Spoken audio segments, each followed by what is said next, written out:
To je pa moj hud udarec. Tudi zame je bil, ko sem šel v penzijo.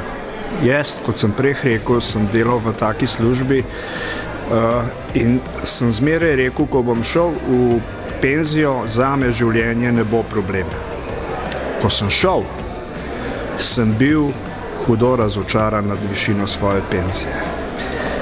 In vam moram povedati, da z dohodki, ki sem jih takrat imel, in kako sem lahko živel s tistimi dohodki.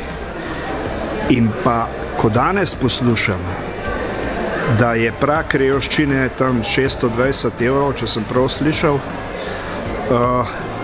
vam lahko rečem, da s polno mojo delovno dobo in z odlično plačo moja penzija danes ni dosti višja od tega.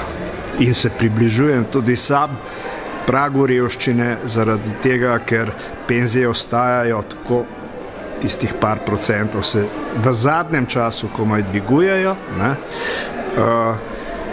Statistika pa v pragu revščine govori drugače, da se stalno viša in viša. In kmalu me bo ujela. Ustava Republike Slovenije določa, da je Slovenija socialna država.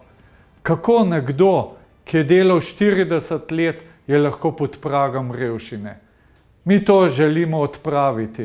Zato predlagamo, da vsakdo, ki je delal 40 let, da ima najmanj 612 evrov pokojnine. Takrat bo Slovenija socialna država.